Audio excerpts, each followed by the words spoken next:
Yes, good morning friends. हम series की बात कर रहे हैं। लास्ट लेक्चर में हमने सीरीज के कुछ प्रॉब्लम्स किए थे, प्रॉब्लम सेट के, और हम यहाँ तक पहुंचे थे एक्सरसाइज नंबर 3, एक्सरसाइज 2 हमने लास्ट में कंप्लीट की थी। कुछ प्रॉब्लम्स मैंने आपको एक्सरसाइज के लिए, प्रैक्टिस के लिए छोड़े हैं, वो आप ट्राई करना। आगे देखते हैं। एक्सरसाइज 3 में कहा गया है कि show that the following serieses are convergent and if possible find its sums. इसका सम भी हमें टोटल सम फाइंड करना है इफ पॉसिबल। हर बार ये जरूरी नहीं है कि आपको सम मिलेगा, उसमें से 1 और 2 एग्जांपल्स हमने किए थे। ओके, नंबर 4 में ये दिया गया है summation n running from 1 to infinity n upon 3 raise to n। ये सम फाइंड करना है। कैसे फाइंड करेंगे ये देखे तो थोड़ा लिखते हैं इसकी टर्म्स। तो ये ऐसा होगा 1/3 then 2/3 square then 3/3 cube and so on, right. Okay, ये 1/3 यहाँ पर फिक्स रहता है। मैं इसको ऐसे भी देख सकता हूँ। इसको कैसे देखना है, मैं इसको ऐसे देखता हूँ summation n upon x raise to n, n running from 1 to infinity. ये इस तरह का सम है। If we take x is equal to 1/3 और x is equal to 3, okay, let me write this as n into x raised to n where x is equal to 1/3, right? Okay, तो इस तरह का sum find करने के लिए क्या करना है, तो हम कुछ पावर सीरीज एक्सपांशन जो हम जानते हैं उसका यूज करेंगे। तो पहला तो हम ये जानते हैं कि x रेज़ टू n हमें चाहिए, x रेज़ टू n चाहिए। तो हम ये जानते हैं कि 1 minus 1 upon x is nothing but this x raised to n running from 0 to infinity, right? For mod x is less than 1, ये हमें पता है। अगर mod x less than 1 है तो 1 upon 1 minus x is this।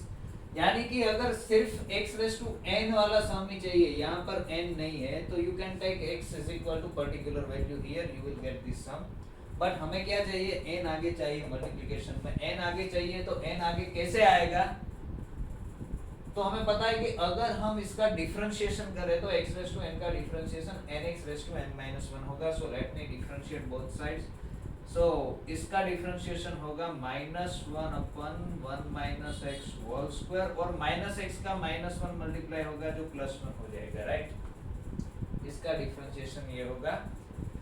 इसका मैं differentiate करता हूं तो ये क्या हो जाएगा, summation n x raise to n minus 1, n आगे आ जाएगा, और n कहाँ से स्टार्ट होगा, n इज इक्वल टू 1 से स्टार्ट होगा, 1 to infinity. Because n is equal to 0 वाली टर्म यहाँ पर कांस्टेंट टर्म होगी, उसका डिफरेंशिएशन 0 होगा। n इज इक्वल टू 1 वाली टर्म जो है वहां से स्टार्ट होगा, राइट। और आपके दिमाग में एक क्वेश्चन आएगा कि ये डिफरेंशिएशन हम यहाँ पर एक्चुअली डिफरेंशिएशन करते हैं तो d by dx ऐसे होगा, d by dx of this is equal to d by dx of this.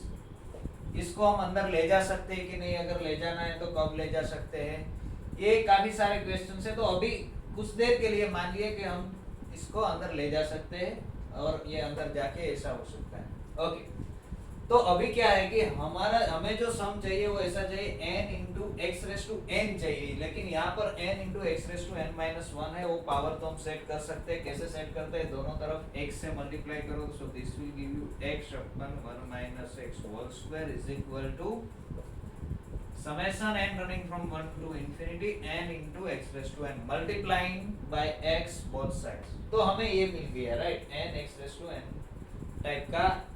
अगर ये कोई इनफाइनाइट सीरीज दी गई है तो उसका सम ये आएगा। और इसके ऊपर कंडीशन क्या है, यहाँ पर कंडीशन है mod x should be less than 1, right. So we want n upon 3 raise to n। So let us take x is equal to 1/3।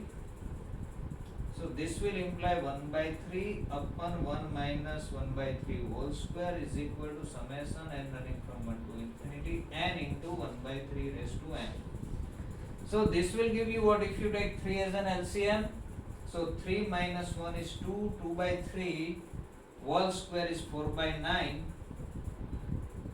1 by 3 here, and whatever it is, summation n upon 3 raised to n running from 1 to infinity. And this is what, n 9 3 3 will get cancelled, and this answer is 3 by 4, right. So इसका सम आ गया 3 by 4। समझ में आ रहा है? Okay, suppose यहाँ पर n नहीं होता, n डिनोमिनेटर में होता तो क्या करते? सपोज ऐसा कुछ दिया गया है, अगर ये सम फाइंड करना है, ये प्रॉब्लम सेट में नहीं है, लेकिन suppose let me give this 4 star we want to find this sum summation n running from 1 to infinity 1 upon n into 3 raised to n। तो क्या करना पड़ेगा? तो देखो यहाँ पर ये जो सम है ये इसको मैं इसके साथ कंपेयर करूंगा x raised to n by n where what is x? x is equal to 1 by 3। यानी कि यहाँ पर n हमें डिनोमिनेटर में चाहिए और डिनोमिनेटर में चाहिए तो यहाँ पर क्या करना पड़ेगा? इंटीग्रेशन करना पड़ेगा x raised to n plus 1 by n plus 1। Integration कुछ देर के लिए हम मान लेते हैं कि इंटीग्रेशन टर्म बाय टर्म यहाँ पर कर सकते हैं, इसको इंटीग्रेशन को अंदर ले जा सकते हैं। तो integrating this you can find this, right.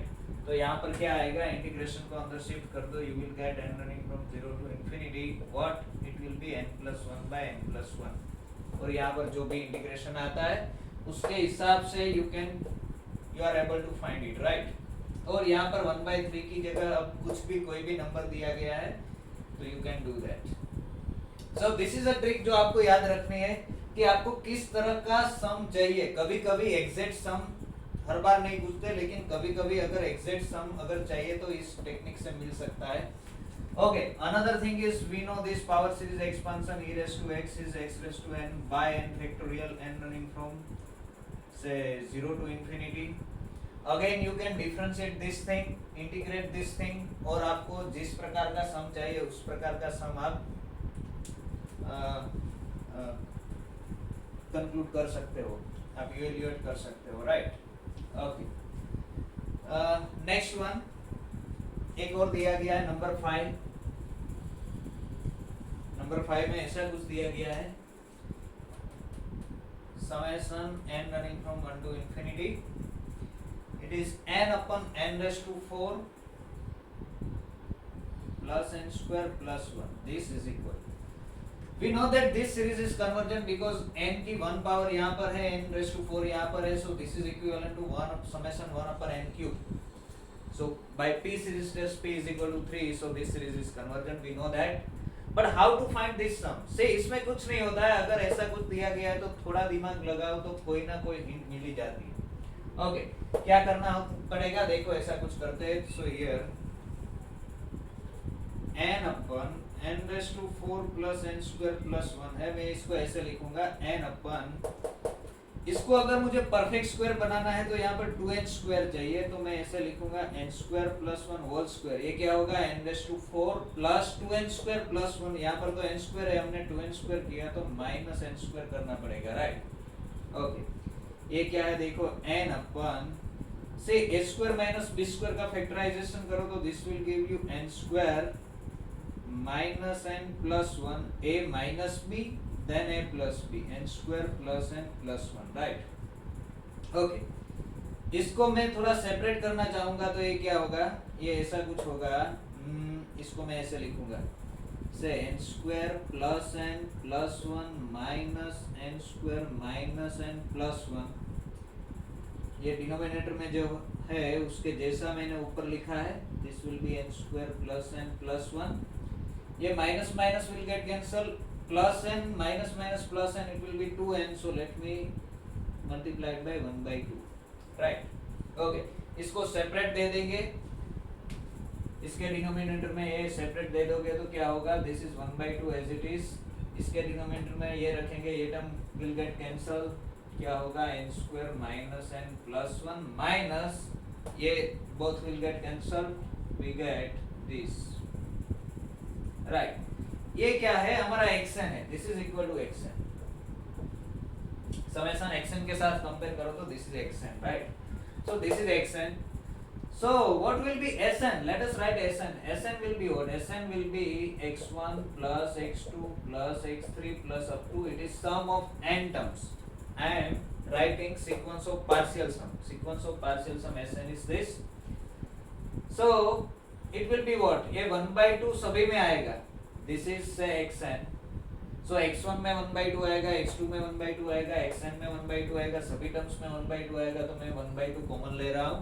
Okay, if you substitute n is equal to 1, you will get 1 minus 1, both will get cancelled, 1 upon 1 is 1, so this is 1 minus, if you substitute 1 here, you will get 1 upon 1 plus 1 plus 1, so 1 by 3, plus if you substitute 2, you will get 2 square is 4 minus 2. 4 minus 2 is 2 plus 1, so 1 by 3 minus, अगर यहाँ पर 2 रखेंगे 2 square is 4 plus 2, 4 plus 2 is 6 plus 1 is 7 plus n is equal to 3 रखोगे 3 square is 9, 9 minus 3 is 6, 6 plus 1 is 1 by 7 minus, अगर यहाँ पर n is equal to क्या रखोगे 3 रखोगे, you will get 3 square is 6, sorry 9, 9 plus 3 is 12, 12 plus 1 is 13. यहाँ पर 4 रखोगे तो 4 square is 16 minus 4, so 1 upon 13 and so on. Last term will be this, right? So you can see the pattern here, minus 1 by 3 plus 1 by 3 minus 1 by 7 plus 1 by 7 and so on. Everything will get cancelled. What you will be remaining is first term here and last term there, that is minus 1 upon n square plus n plus n. This is what? This is Sn. This is sequence of partial sum, and therefore what is summation x and n running from 1 to infinity? This is nothing but limit n tends to infinity Sn. इसकी जो limit आएगी वही सम आएगा, and this limit is, this term will get 0, so this is 1 by 2. So you can evaluate this type of sums, right? It is easy. Number 7 देखिए आप, number 7 में क्या दिया गया है? Actually number 7 is a divergent series. There should be some typographical error, right? Number 7 ऐसा दिया गया है, summation n running from 1 to infinity. क्या दिया गया है? 1 upon square root n into 1 upon square root of 2n plus under root 2n plus 2, ऐसा दिया गया है. But you can see here n square root n means n की 1 by 2 power, इसमें से square root n common आएगा, तो this should be equivalent to summation 1 upon n. Take this as an xn, take this as an yn, and by limit form of comparison test you can see that this series is divergent, so there is no need to find its sum, right? Okay, let's do problem number 4. Problem number 4 भी ऐसा ही कुछ है.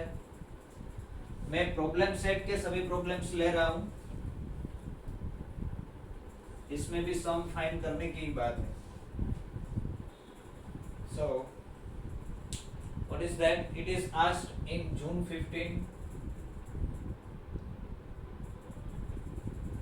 क्या दिया गया है? ऐसा कुछ है. The sum of this series दी गई है 1 plus 2 by 2 square, sorry 2 factorial, 1 plus 2 plus 3 by 3 factorial, 1 plus 2 plus 3 plus 4 by 4 factorial plus up to is equal to, हमें एग्जैक्ट सम फाइंड करना है. एग्जैक्ट सम क्या आएगा? ओके, तो क्या करते हैं देखते हैं. सो इसको मैं n के फॉर्म में लिखना चाहूँ तो देखो, दिस इज समथिंग लाइक, क्या है ये? पहले टर्म में एक ही टर्म है, यहाँ पर 2 टर्म है, यहाँ पर 3 टर्म है, यहाँ पर 4 टर्म्स है, तो मैं इसको ऐसा लिखूं 1 plus summation I running from 1 to 2 upon 2 factorial, right? This is second term.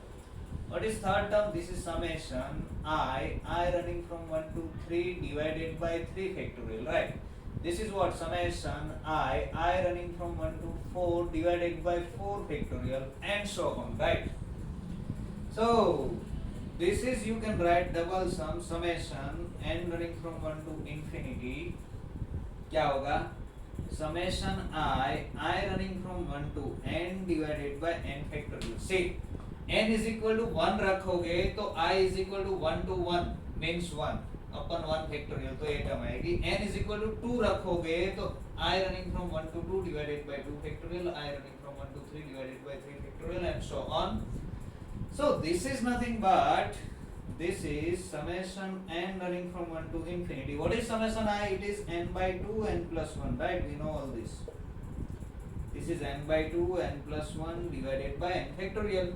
So let me take this 1 by 2 common. This is 1 by 2 times summation n running from 1 to infinity. This is what? n will get cancelled. N factorial you can write n factorial is same as n into n minus 1 factorial. So n will get cancelled, and what will be remaining is n plus 1 upon n minus 1 factorial.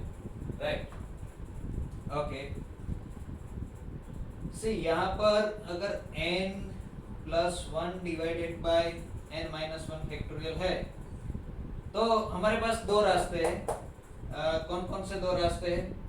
एक तो हम उसको separate कर सकते हैं, इसको separate कर दो, या हमें ऐसा पता नहीं है कि सेपरेट कर सकते हैं कि नहीं कर सकते। अगर दोनों सीरीज कन्वर्जेंट है तो सेपरेट कर सकते हैं, and we know that this both series are convergent 1 to infinity n upon n minus 1 factorial.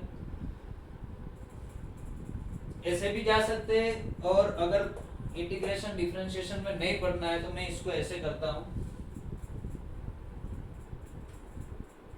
देखो क्या करता हूँ, इसको मैं ऐसे कर देता हूँ। मैं न्यूमरेटर जो है उसको n से फ्री कराना चाहता हूँ, तो n running from 1 to infinity में ऐसे लिखूंगा n minus 1 plus 2 divided by n minus 1 factorial. आप डायरेक्टली भी सेपरेट दे सकते हो, उसमें कोई प्रॉब्लम नहीं, वैसे भी जा सकते हैं, वैसे भी सम मिलेगा। ओके, मैं यहाँ लिख रहा हूँ this is equal to 1/2 as it is what summation n running from 1 to infinity। Okay, separate कर दो n minus 1 by n minus 1 factorial, n minus 1 will get cancelled। what यहाँ पर आएगा 1 upon n minus 2 factorial बचेगा, right, plus 2 upon n minus 1 factorial, right. Okay, तो इसमें क्या problem होगा, n is equal to अगर आप यहाँ पर 1 रखोगे तो यहाँ पर नेगेटिव होगा, right. Factorial of negative term is not defined.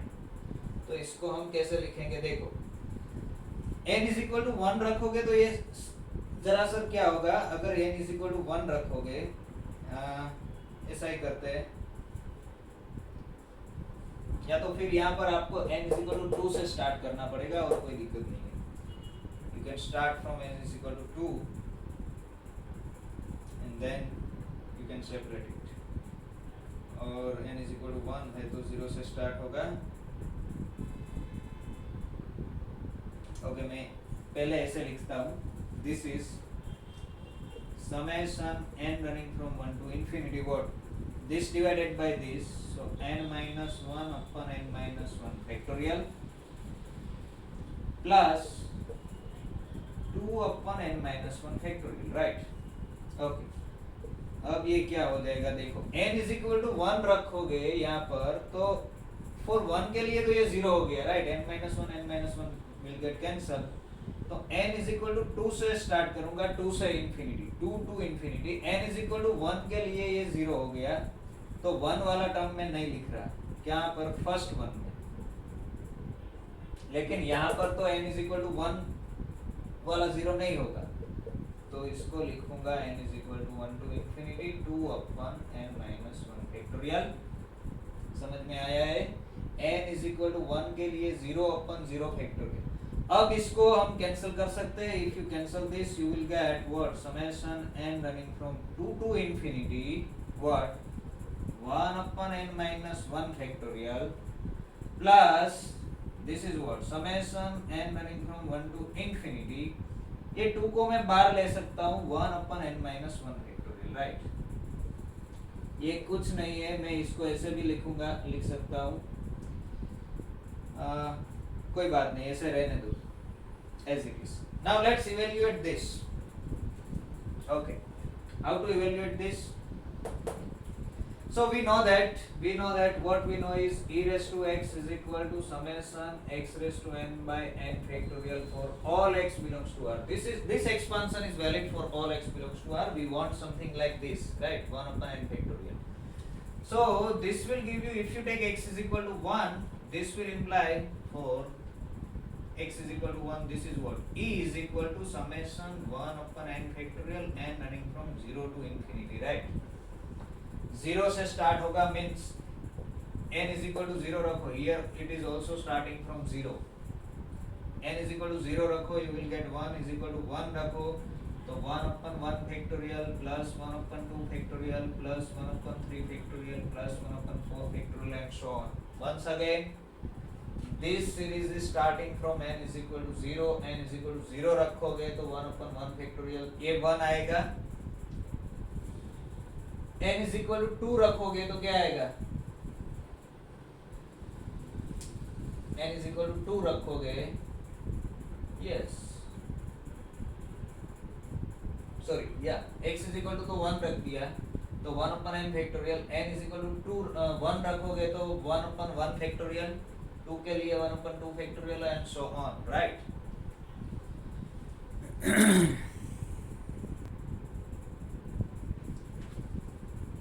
It means we have this e is equal to 1 plus 1 plus 1/2 factorial plus 1/3 factorial and so on, right?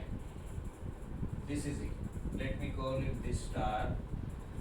Now let's get back here. See, यहाँ पर क्या किया हमने, n-1 factorial cancel किया तो यहाँ पर n-2 आएगा, ठीक है। ओके, तो ये क्या हो गया, दिस इज 1/2, n की जगह अगर आप n+2 रिप्लेस कर दो तो ये यही हुआ, या तो फिर n इज इक्वल टू 2 से स्टार्ट करो, if you put n is equal to 2 you will get 1/0 factorial, right. n is equal to 3 रखोगे तो 1/1 factorial plus 1/2 factorial plus 1/3 factorial and so on, plus 2 times n is equal to 1 रखोगे तो 1/0 factorial plus and so on. इसको ऐसे भी देख सकते हो या ऐसे भी देख सकते हो कि अगर n की जगह n+1 रिप्लेस कर दो यहाँ पर तो यहाँ n हो जाएगा, यहाँ पर n+1 भी रिप्लेस करना पड़ेगा, +1 will get cancel, n running from 0 to infinity, this is same as this one, right. ये भी सेम है, दोनों टर्म सेम ही है। तो ये क्या हो गया, this is 1/2 times this is e plus 2c, तो ये क्या हो गया 3e/2। सिंपल है, इसमें कंफ्यूज होने की जरूरत नहीं है, मैं यहाँ से फिर से एक्सप्लेन करता हूँ। ओके, सपोज ऐसा दिया गया है summation n running from 2 to infinity 1/n-2 factorial, तो इसको हम कैसे बदल सकते हैं। सपोज यहाँ मुझे n लाना है तो replace n bye n+2, n की जगह मैं n+2 रिप्लेस कर देता हूँ, तो यहाँ पर क्या होगा, n+2 इज इक्वल टू 2 से इंफिनिटी, यहाँ पर क्या होगा, n की जगह n+2, ये -2 तो था ही और पूरे का फैक्टोरियल, राइट। ये +2 विल गेट कैंसल, तो this is n running from 0 to infinity 1/n factorial. So ये 1/n फैक्टोरियल ही है, ये भी 1/n फैक्टोरियल ही है। तो इस तरह से this final answer is 3/2, this is given in the option. Let's go to next problem. Yes, next I am going to discuss problem number 14, क्योंकि इसमें भी ये सम इवेल्यूट करना है जो एक जैसे, वो प्रॉब्लम हम एक साथ डिस्कस करेंगे। जून 13 में पूछा गया है, क्या दिया गया है, ये दिया गया using the fact that summation 1/n² is equal to π²/6, और हमें क्या इवेल्यूएट करना है, समेशन 1/2n+1 होल स्क्वायर। सी, यहाँ पर n² है, यहाँ पर 2n+1² है, दोनों में क्या डिफरेंस है, अगर यहाँ पर देखोगे n रनिंग फ्रॉम 1 to है या 0 to है, let me check, it is from 1 to, yes. So if you substitute n is equal to 1 here, you will get 3, right? For n is equal to 2 you will get 5, so this is nothing but sum of odd terms of this series, right? So let me start with this here. Let us try to write this.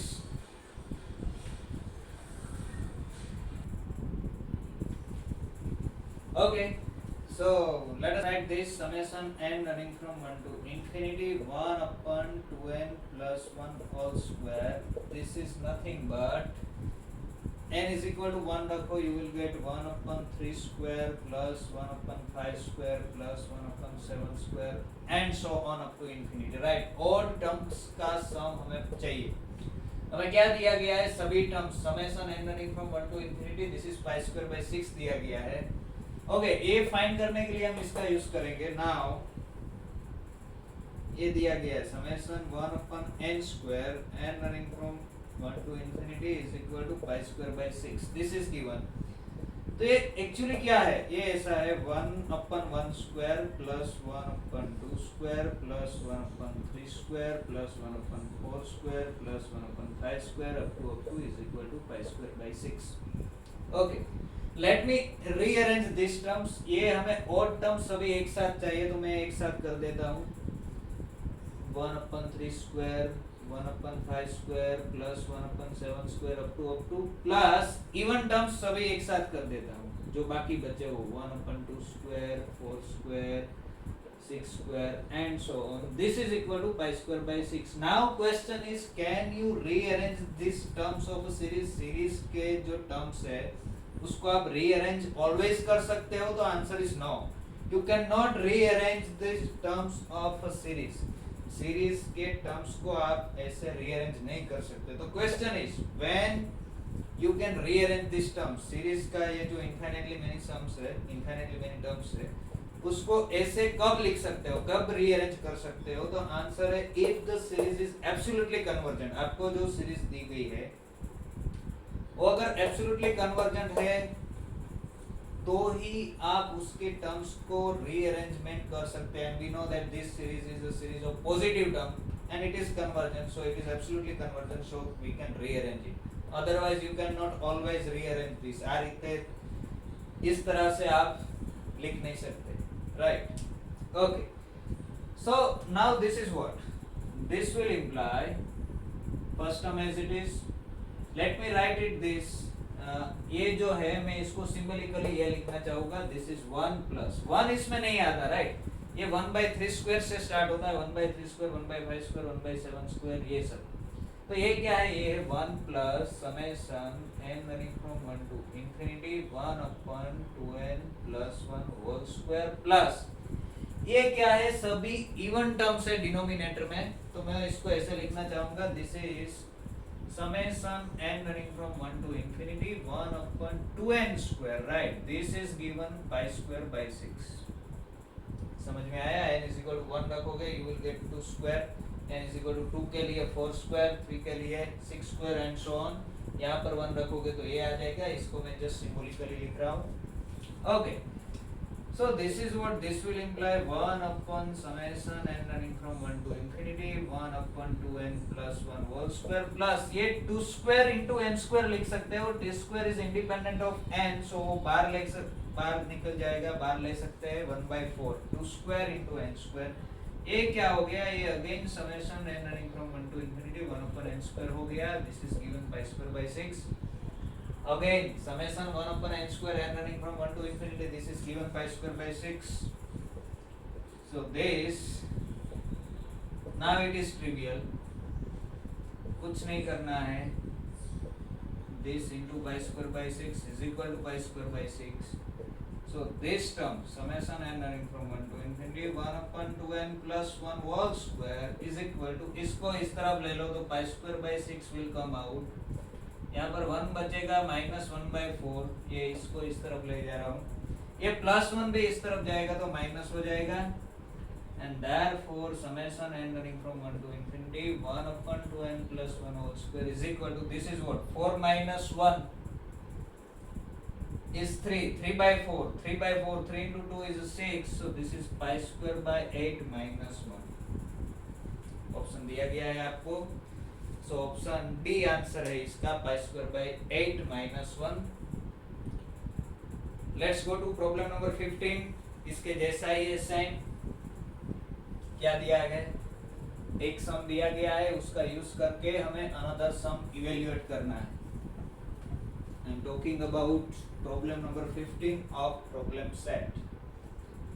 So problem number 15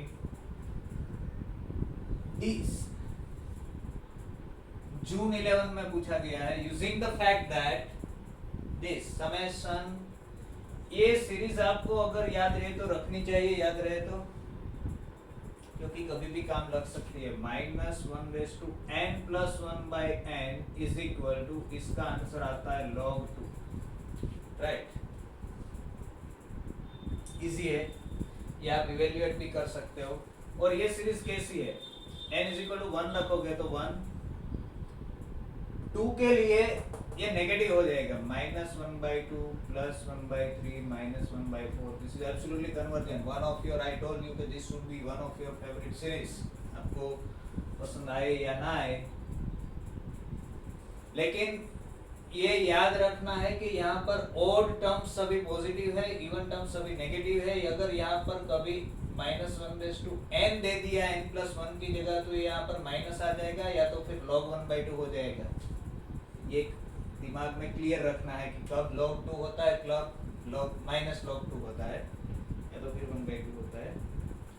Using this, the sum evaluate this sum, summation n running from 1 to infinity, क्या है, -1/n divided by n into n+1, right. कुछ नहीं है, simple है.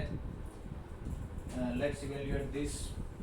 ये 1/n into n+1 आपके, आप जब भी देखो तो उसका फैक्टराइजेशन पार्शियल फ्रैक्शन में जो करते हैं वो आपके दिमाग में आना चाहिए. सो let us start solution. Here summation n running from 1 to infinity क्या है, -1/n n into n+1. मैं इसको ऐसे लिखना चाहूँगा, this is same as n running from 1 to infinity -1/n as it is. इसको मैं लिख रहा हूँ n+1 -n divided by n into n+1, right. तो ये क्या हो गया, this is equal to summation n running from 1 to infinity -1/n. Separate ये कर दो तो you will gate 1/n minus 1/n+1. अब क्या करेंगे, तो अब ये -1/n/n का हमें पता है, इट इज log 2 -1/n/n+1 का नहीं पता है. ओके, कोई बात नहीं, इसको ऐसे कर देते, अभी सेपरेट कर देते. अगर दोनों सीरीज कन्वर्जेंट है तो you can give it separately. n running from 1 to infinity -1/n/n minus summation n running from 1 to infinity -1/n/n+1, right. Okay, ये क्या हो गया, summation n running from 1 to infinity -1/n है, यहाँ पर n+1 नहीं है. देखो यहाँ पर n है, यहाँ पर n+1 है, so this will be minus of log 2, right. This term, this quantity will be minus of log 2. Minus, इसको मैं दो चार टर्म्स लिखता हूँ तो हमें पता चले n कहाँ से है, 1 से. n is equal to 1 रखो, you will get -1/2, right. n is equal to 1, you will get -1/2. For n is equal to 2, you will get +1/3 -1/4 +1/5 -1/6 and so on, ऐसा कुछ है. तो देखो इसके जैसा ही है, -1/2 +1/3 -1/4 +1/5 कहाँ से स्टार्ट होता है, सिर्फ यहाँ से, सेकंड टर्म से. तो 1 को उस तरफ जाने दो तो यू विल गेट log 2 -1. तो ये -log 2 ऑलरेडी है, और इसका सम जो आता है वो log 2 -1 आता है. इसके जैसा ही है, same to same, right. Okay, तो ये क्या हो गया, -2 log 2 -1. This is the answer, और उसमें ऑप्शन में दिया गया है 1. ओके, इस माइनस को अंदर जाने दो तो ये +1 हो जाएगा यहाँ पर. सो this will B 1 -2 log 2. Minus अंदर जाएगा तो माइनस माइनस प्लस हो जाएगा, ठीक है. ओके,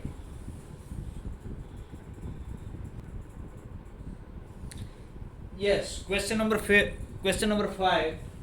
अब हम प्रॉब्लम सेट में जो क्रम में है उसी क्रम में हम जाएंगे, जिस ऑर्डर में है उसी ऑर्डर में. क्या दिया गया, late n and bn be two sequences. n and bn are two sequences. ऐसा नहीं है कि दोनों पॉजिटिव टर्म की है, दोनों नेगेटिव टर्म्स की है, कुछ भी है. Two sequences of real numbers, positives भी हो सकते हैं, नेगेटिव्स भी हो सकते हैं. satisfying this condition, modulus of n is strictly less than modulus of bn for all n. इसका मोड जो है इसके मोड से छोटा इतना दिया गया है. Then which of the following is true. देखो यहाँ पर 4 ऑप्शन है, 4 ऑप्शन में से कुछ ऑप्शंस तो ऐसे हैं जो आप देख के भी मना कर सकते हो, और ये दिसंबर 13 में बी सेक्शन का क्वेश्चन है, यानी कोई एक ही ऑप्शन सही होगा. अगर आप 3 ऑप्शंस गलत बता दे तो फोर्थ सही है वो आपको प्रूव करने की जरूरत नहीं है। देखो कई बार ऐसा होता है कि हमें ये पता चलता है कि ये तीनों ऑप्शन गलत है, लेकिन फोर्थ की सही होने की प्रूफ नहीं होती, ना ही एग्जांपल होता है। लेकिन अगर हम श्योर है कि तीन ऑप्शन गलत है तो फोर्थ हमें टिक कर देना चाहिए, क्योंकि वहां पर प्रूफ की जरूरत नहीं। If we know that is exactly one option is true.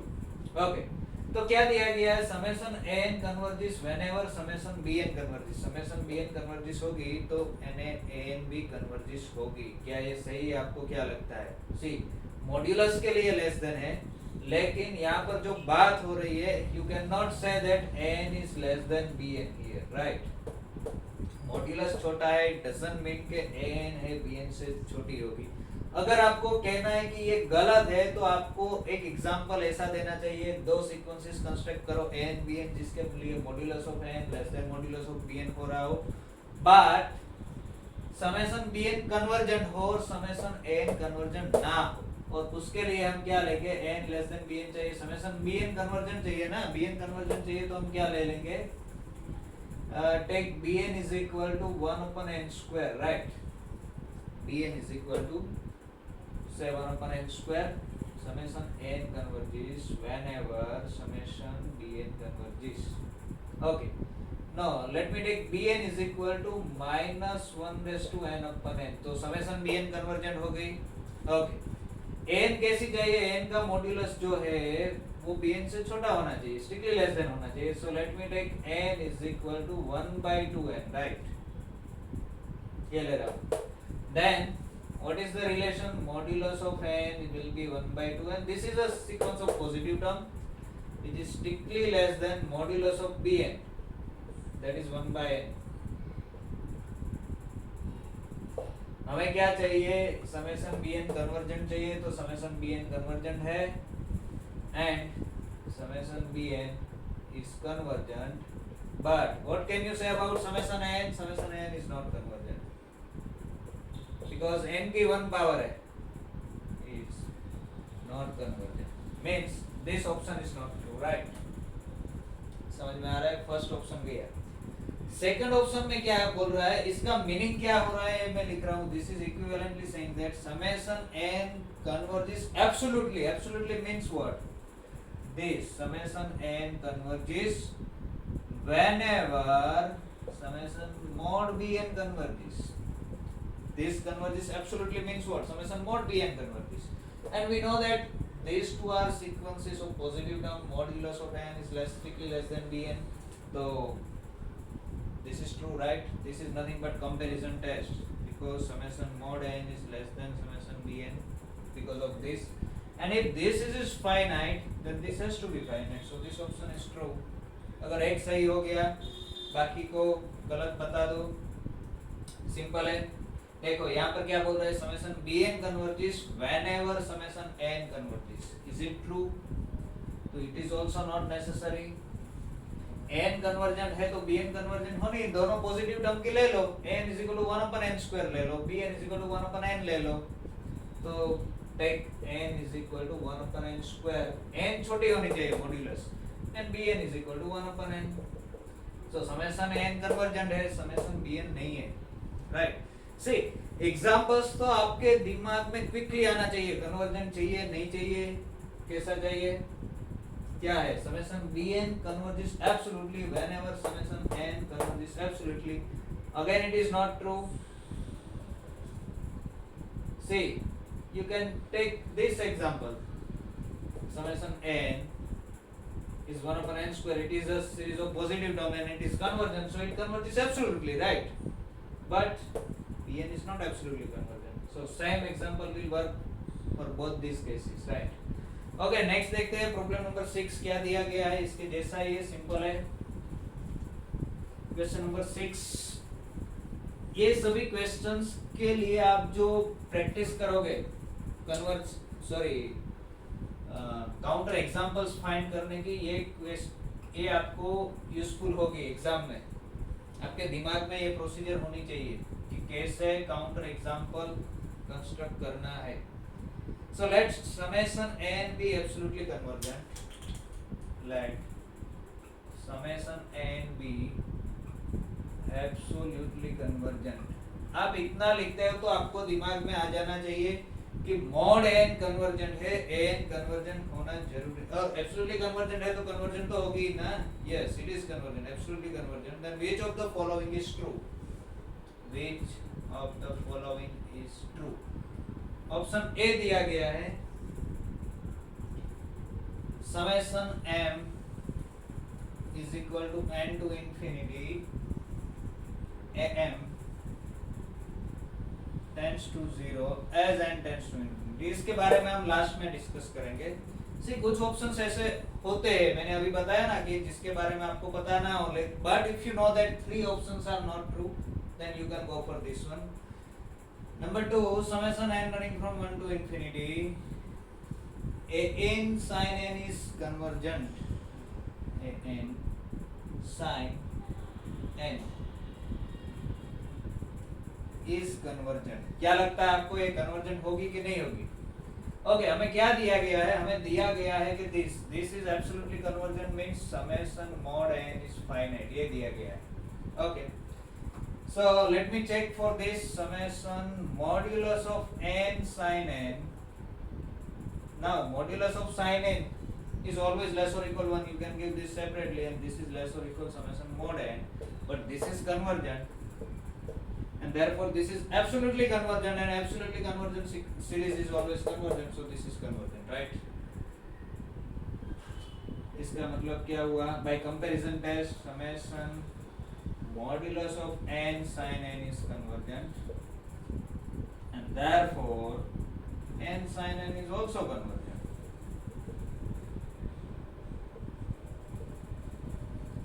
तो this option is true. Okay, next में क्या दिया गया है? ओके, ऐसा पूछा गया which of the following is not true, ऐसा पूछा गया है, सही है। ओके, सी ऑप्शन सी में दिया गया है e raised to n is convergent, summation n running from 1 to infinity e raised to n is convergent। ये कभी भी कन्वर्ज नहीं हो सकती, इसका रीजन क्या है बता सकते हो आप? क्योंकि see here limit n tends to infinity, n क्या आएगी? n will be 0 because this series is convergent. अगर कोई सीरीज कन्वर्जेंट है तो उसकी nth टर्म की लिमिट 0 पर जानी चाहिए, तो n इज इक्वल्स टू 0। तो फिर limit n tends to infinity e raise to an कहां पर जाएगी? It will go to 1। इसकी nth टर्म की लिमिट जो है वो 1 पर जा रही है, तो this can not be convergent, right? So this is not true. e raise to n is divergent दिया गया है, सॉरी ऑप्शन में दिया गया है divergent, so this option is also true, right? True means ये सही है, हमें तो कौन सा सही नहीं है वो चूज करना है, तो this is not our answer, this is not our answer। okay, option D में क्या दिया गया है? ऑप्शन डी में दिया गया है n square is divergent, summation n running from 1 to infinity n square is divergent। let us discuss about this is interesting option, ये मैं निकाल देता हूँ। See, can you compare n square and n or mod n? Can you compare n square and mod n, particular when this is given? See, आप ये जानते होगे कि अगर x लेस देन 1 है, कोई भी नंबर ले लो जो 1 से छोटा हो, in between 0 and 1, then or minus 1 and 1, if you take any number, say positive number in between 0 and 1, तो क्या होगा? उसका जो स्क्वायर होगा उस नंबर से छोटा होगा। say if you take x is equal to 1/2, then 1/2 square will be 1/4, 1/2 से छोटा होगा। 1 से नंबर अगर छोटा है तो उसका स्क्वायर और छोटा होगा ओरिजिनल नंबर से, right? so here I want to show that this option is not true, so you can give by example also, you can just construct a counter example and you can prove this also, this has to be convergent। okay, you just take n is equal to what? 1 upon n square, so this option is automatically not true, right? if n is equal to 1 upon n square, then this series is absolutely convergent, but n square divergent नहीं होगी तो ये option निकल गया। लेकिन मैं क्या prove करना चाहता हूँ कि n स्क्वायर ऑलवेज कन्वर्जेंट होगी, से ये ऑप्शन डाइवर्जेंट वाला सही नहीं है, this is not true, right. Okay, कैसे मैं प्रूव करता हूँ कि summation n is convergent, it means what? It means n is going to 0, right? And if n is going to 0, so this means modulus of n has to be less than 1 after some stage. 0 के ऊपर अगर किसी series को converge होना है तो finitely many terms को छोड़ के बात करके, फाइनाइटली मेनी टर्म्स को छोड़ के सभी टर्म्स 1 से छोटी होगी। और एक बार n 1 से छोटी हो गई तो क्या हो गया, an square will be strictly less than modulus of n। इसका भी स्क्वायर कर सकते हो आप, लेकिन मॉड कर सकते हो, लेकिन यहाँ पर मॉड की जरूरत नहीं है। और अगर ये हो गया तो क्या हो गया, this will be less than this, but this is absolutely convergent, so this is finite, तो this has to be finite, this will be always convergent. आपको पता चल गया कि ये गलत है, तो अब ये सही प्रूव करने की जरूरत नहीं है। हम we will prove this is true कि अगर समेशन n एब्सोल्युटली कन्वर्जेंट है तो this has to go to 0। Why this has to go to 0? Because this is nothing but what, ये क्या है, ऐसा है C। मैं अगर S5 minus S3 करता हूँ तो क्या आएगा, S5 means I am talking about sequence of partial sums. So S5 will be x1 plus x2 plus x3 plus x4 plus x5 minus x1 plus x2 plus x3. So this will be what? x4 plus x5, right? This 3 will get cancelled. ये तीनों term cancel हो जाएंगे। x4 plus x5, this is nothing but n is equal to 4 to 5 xn, right? sn minus s3। इन दोनों का difference लिया। अगर suppose मेरे पास ऐसा है कि if m is greater than n, then sn में से sm बात करो तो sn minus sm, this will be what? This will be summation first, ये n टर्म का सम है x1 plus x2 up to xn, लेकिन n बड़ा है तो बीच में, सॉरी मैं sm माइनस sm करता हूँ, बड़े में से छोटा बात कर रहा हूँ, तो अप टू xn तक जाएगा, बीच में कहीं पर xn वाली टर्म आ जाएगी क्योंकि n छोटा है, माइनस sn करोगे तो x1 अप टू कहाँ पर जाएगा, xn तक जाएगा, दिस विल गेट कैंसल, और आपको क्या मिलेगा, आपको मिलेगा xn प्लस 1 से कहाँ तक, xn तक। तो this is nothing but summation xn और you can say xk, k running from n plus 1 to n, ऐसा कुछ आएगा, राइट। यहाँ पर हमें दिया गया है m running from n to infinity, right, yes. तो मैं अगर इसको s इंफिनिटी बोल दूं, नाउ जस्ट मैं सिंबल दे रहा हूं, s infinity was summation of xn n running from 1 to infinity, right. तो ये जो है ये क्या है, ये कुछ नहीं है, s इंफिनिटी माइनस sn है, n टू इंफिनिटी यानी टेल है, इसको सीरीज की टेल बोल सकते हो। As n tends to infinity, ये नंबर इंफिनिटी की ओर जा रहा है तो this is something going to tail, right, इस तरफ का डिफरेंस आएगा। और this difference has to be less than epsilon for large m and n, because given series is convergent, absolutely convergent, so it is convergent. This series is convergent, so its sequence of partial sum is convergent. Sequence of partial sum is convergent, so sequence of partial sum is Cauchy, right? So and this is nothing but definition of Cauchy sequence. The base will tends to 0.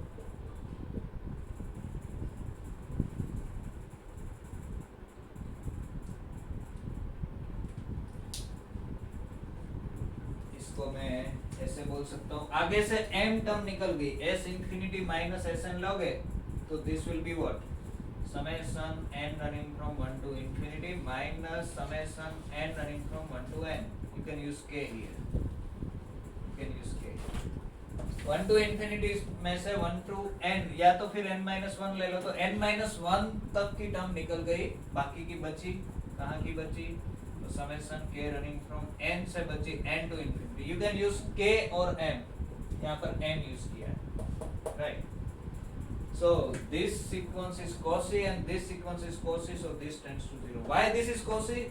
This is sequence of partial sums of this series and this series is convergent. So sequence of partial sum is convergent. And it is sequence of partial sum. If it is convergent, then it has to be Cauchy, and if it is Cauchy, then it has to go to 0.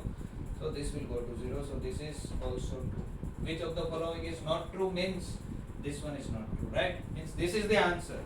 D is the answer. Okay, let's go to next problem. Yes, question number 7 में क्या दिया गया है? Let n be a sequence of non-negative real numbers such that summation n is convergent. हमें यहाँ पर focus करना है कि summation n कैसी है, convergent है. Okay. और नॉन नेगेटिव रियल नंबर्स की हम ले सकते हैं positive real numbers, and p ऐसा है कि such that summation under root an upon n raise to p, this is divergent. ये कन्वर्जेंट है, ये डाइवर्जेंट है, तो p की रेंज हमें निकालनी है, p कैसा होगा. तो अब कुछ भी सीरीज के बारे में नहीं जानते हो, कुछ भी ज्यादा दिमाग मत लगाओ, नहीं लगाओगे तो भी आपको पता चल जाएगा कि क्या होना चाहिए, क्या होना चाहिए. देखो कि जैसे कि ये सीरीज को डाइवर्जेंट बनाना है, डाइवर्जेंट बनाना है तो p छोटा होना चाहिए. जैसे जैसे p बढ़ेगा तो ये कन्वर्जेंस डिनोमिनेटर बढ़ेगा, डिनोमिनेटर बढ़ेगा तो कन्वर्जेंट होने के चांसेस ज्यादा है, राइट? यानी p को हम कितना छोटा कर सकते हैं वो देखना है. तो p लेस और इक्वल 1/2 वाला ऑप्शन अपने आप निकल जाएगा, क्योंकि इसको डाइवर्जेंट बनाने के लिए p को छोटा बनाना है. छोटा बनाने के लिए p ग्रेटर देन 1/2 वाला इससे बड़ा ही होना चाहिए ऐसा जरूर नहीं है. p जितना छोटा होगा उतना हमारे लिए फायदेमंद होगा, राइट? तो इससे बड़ा होना चाहिए ये जरूरी नहीं है. यहाँ पर भी 1/2 से बड़ा होना चाहिए, ये भी जरूरी नहीं. 1 से बड़ा होना चाहिए, ये भी जरूरी नहीं, क्योंकि जैसे बढ़ेगा वैसे तो कन्वर्जन होने के चांसेस बढ़ेंगे. समझ में आ रहा है? अगर p ग्रेटर देन 1/2 होगा, ये सही होता तो क्या होगा? तो ऐसा कोई रिस्ट्रिक्शन रखने की जरूरत ही नहीं है 1 वाला, राइट? ओके, ये सिंपल लॉजिक हुआ, आपको स्ट्राइक होना चाहिए. ऐसा अगर नहीं पता चलता तो देखते हैं कैसे करना है. ओके, ये an समेशन an कन्वर्जन दी गई है, मींस मैं इसको ले रहा हूँ, this should be something like, ऐसी ही होगी ऐसा नहीं है, लेकिन ऐसा कुछ होगा where p is greater than 1. Okay, यहाँ पर p दिया गया है तो मैं इसके साथ कॉन्फ्लिक्ट ना हो इसके लिए मैं इसको n रेज़ टू a बोल रहा हूँ, where a is strictly greater than 1. ये ऐसी कुछ सीरीज होगी, राइट? इसके साथ कंपेयर करो तो ऐसी कुछ होनी चाहिए, इससे साथ इक्विवेलेंट होनी चाहिए. ओके, अब ये डाइवर्जेंट चाहिए तो मैं यहाँ पर रख देता हूँ. तो ये क्या हो गया? समेशन अंडर रूट n हो गया 1 upon n raise to a/2 divided by n raise to p. ये कैसी चाहिए? डाइवर्जेंट होनी चाहिए. और ये क्या है? Summation 1 upon n raise to p plus a/2 type की है. ये डाइवर्जेंट चाहिए. ये डाइवर्जेंट चाहिए मींस क्या चाहिए? मीन्स ऐसा चाहिए कि p प्लस a/2 जो है ये डाइवर्जेंट चाहिए, तो this has to be greater than 1, less और इक्वल 1, राइट? ये डाइवर्जेंट चाहिए means this has to be less और equal 1. It means p should be less और equal 1 minus a/2. p 1 minus a/2 से छोटा होना चाहिए. Now a is greater than 1. Now a तो 1 से बड़ा है, a is greater than 1 है तो a/2 will be greater than 1/2. So this will, if you multiply by -1, so you will get minus a/2 is less than -1/2, right? हमें क्या add करना है? 1 minus a/2 चाहिए. तो 1 minus f by 2 less than 1 minus 1 by 2 is 1 by 2, so this is less than 1 by 2 means p has to be less than 1 by 2. आप कहाँ जाकर पहुँचे? In fact, it should be strictly less than 1 by 2. It cannot be less or equal. But ऐसा कोई option है नहीं, so we can take less or equal 1 by 2, right? Simple है. Series को कन्वर्जेंट बनाने के लिए डिनोमिनेटर को बढ़ाना पड़ेगा, डाइवर्जेंट बनाने के लिए डिनोमिनेटर को डिक्रीज करना पड़ेगा.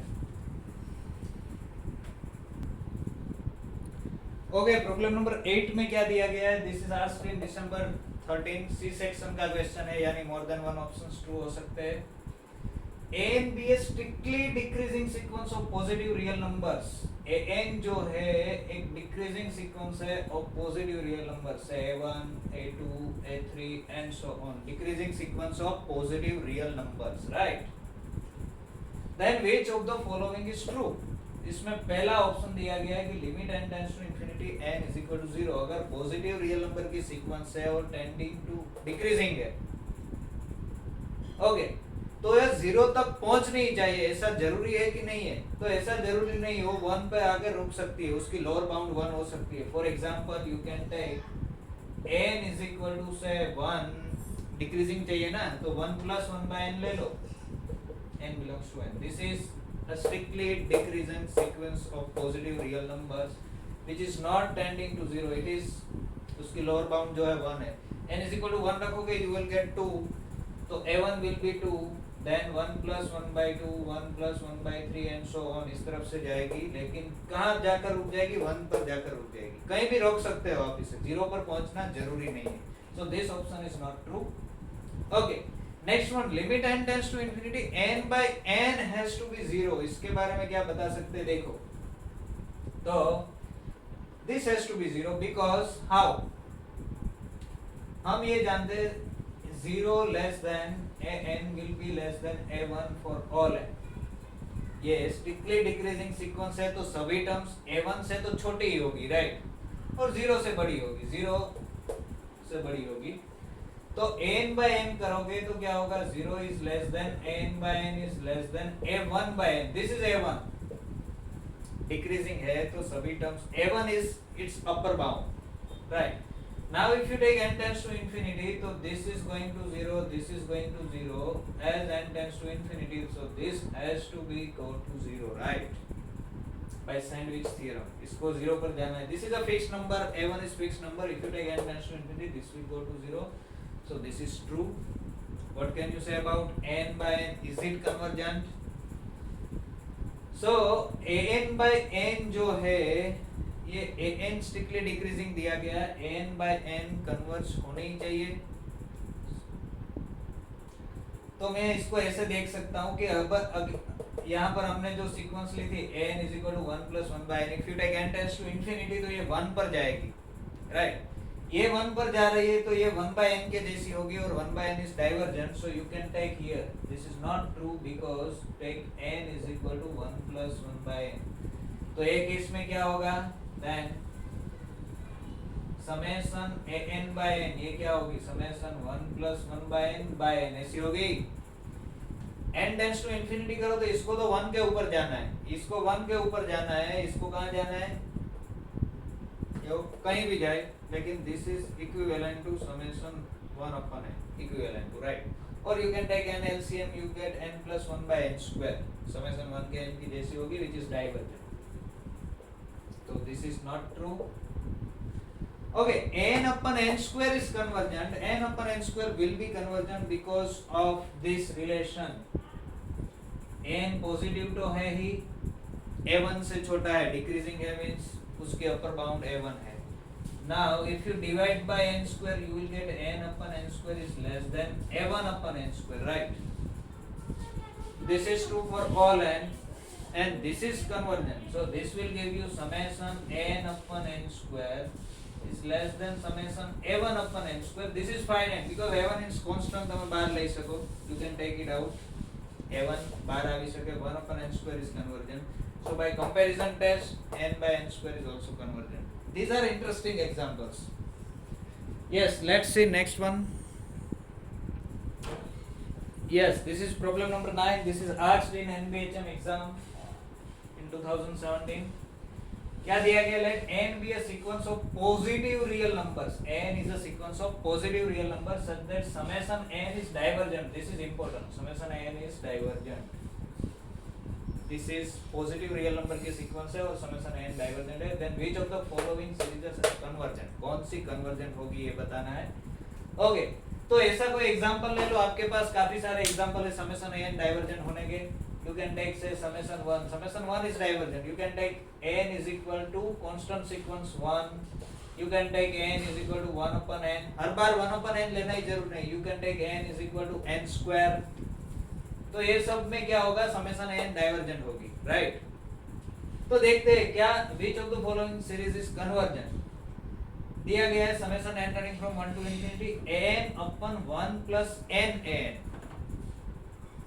Is it always convergent?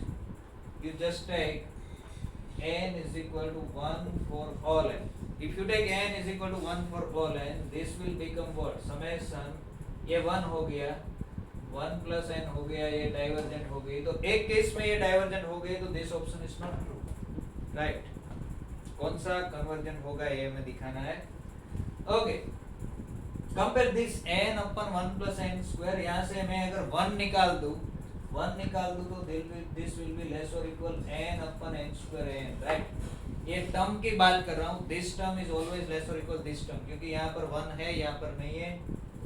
Summation लगा दूं n running from 1 to infinity. n will get cancelled because they are positive terms. So this is what? This is equal to summation 1 upon n square, and this is convergent. So by comparison test, this has to be convergent. Simple है. Yes. यहाँ पर क्या करोगे आप? n upon 1 plus n. Again you can take n is equal to 1 for all n. Constant sequence 1 ले लो और constant sequence n ले लो. You can take n upon 1 plus n. n is equal to n. And this is may not be convergent. Okay. इसके बाद वाला next वाला जो question है, इसके जैसा ये क्वेश्चन नंबर 10 की अगर बात करें तो सेम ही क्वेश्चन है, लेकिन इसमें क्या दिया गया है क्वेश्चन नंबर 10 में? ये सेम क्वेश्चन NBHM 17 में ही है. NBHM 17 में क्या है? Let n be a sequence of positive real numbers such that summation n is convergent. यहाँ पर डाइवर्जेंट की जगह दिया गया हुआ है कन्वर्जेंट. समेशन n कन्वर्जेंट है. Then which of the following series are convergent? अब ये सेम ही है. ऑप्शन ए में क्या दिया गया है? It is same n upon 1 plus n summation n running from 1 to infinity a n upon 1 plus n. b में क्या दिया गया है? a n raised to 1 by 4 upon n raised to 5 by 4. a n raised to 1 by 4 upon n raised to 5 by 4. c में दिया गया है n a n sin 1 by n summation n running from 1 to infinity n into a n into sin 1 by n. और d में है none. तो एक option तो आप ट्रिवियली देख सकते हो. कौन सा ऑप्शन? ये option n a n into sin 1 by n. हमें पता है कि as n tends to infinity sin 1 by n is behaving, this is behaving like 1 by n. तो ये 1 by n है और ये n है, ये दोनों कैंसिल हो जाएंगे. मैं यहाँ लिखता हूँ sin 1 by n is almost equal to 1 by n, right. तो n कैंसिल हो गया, तो ये समेशन n की जैसे ही होगी समेशन n कन्वर्जेंट है, तो this has to be convergent. ये दोनों के बारे में आपको सोचना है. जस्ट थिंक ओवर इट, क्या होगा, राइट. इसके यहाँ पर ऐसे 1 निकाल दो, ऐसा नहीं चलेगा. 1 निकाल दो तो n upon n, this is less than summation 1, this is divergent. अगर बड़ी डाइवर्जेंट है तो छोटी डाइवर्जेंट है, ऐसा नहीं बोल सकते. इसके लिए ऐसा नहीं चलेगा, कुछ और आपको आइडिया लगाना पड़ेगा, राइट. ये आपको सोचना है. नेक्स्ट जून 13 में पूछा गया है क्वेश्चन नंबर 11. सिंपल है, जो हमने किया उसी में से which of the following series is convergent. जून 13 क्या है? which of the following series is conversion. कौन सा कन्वर्जन है उसमें पहला है, अब देख के बता सकते हो, कुछ नहीं है। Summation n running from 1 to infinity 1 upon under root n plus 1 minus root n। देखो अगर माइनस है तो कुछ कंक्लूड नहीं करना है, माइनस को पहले प्लस में कन्वर्ट करना है। इसके लिए इसको आपको मल्टीप्लाई एंड डिवाइड करना पड़ेगा, रेशनलाइज करना पड़ेगा, and you will get this as summation this plus this. इसके nth टर्म की लिमिट 0 के ऊपर जा ही नहीं रही, डिनोमिनेटर में कुछ है ही नहीं, सब न्यूमरेटर में ही है, तो it has to be divergent, right. एड ही होता जाएगा।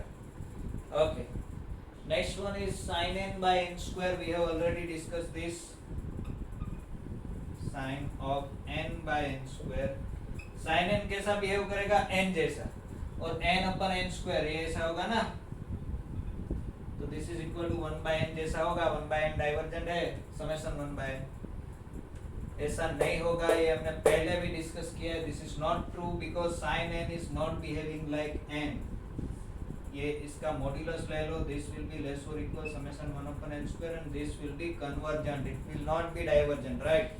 sin n के जैसा बिहेव करेगा अगर n टेंड्स टू 0 है तो हमारा n टेंड्स टू इंफिनिटी है। ओके, नंबर 3 में दिया गया है समेशन -1/n log n। आप देख के बता सकते हो, डिनोमिनेटर में कुछ है ही नहीं, nth टर्म की limit is not going to 0, so this is not going to be convergent. अगर log n डिनोमिनेटर में दिया गया है तो कन्वर्जेंट है, right. Last one is log n by n, ये भी हमने डिस्कस किया है, देख लेना आप, log n by n। Okay, तो आज के लेक्चर में इतना रखते हैं, नेक्स्ट लेक्चर में यहाँ से आगे के प्रॉब्लम्स डिस्कस करेंगे।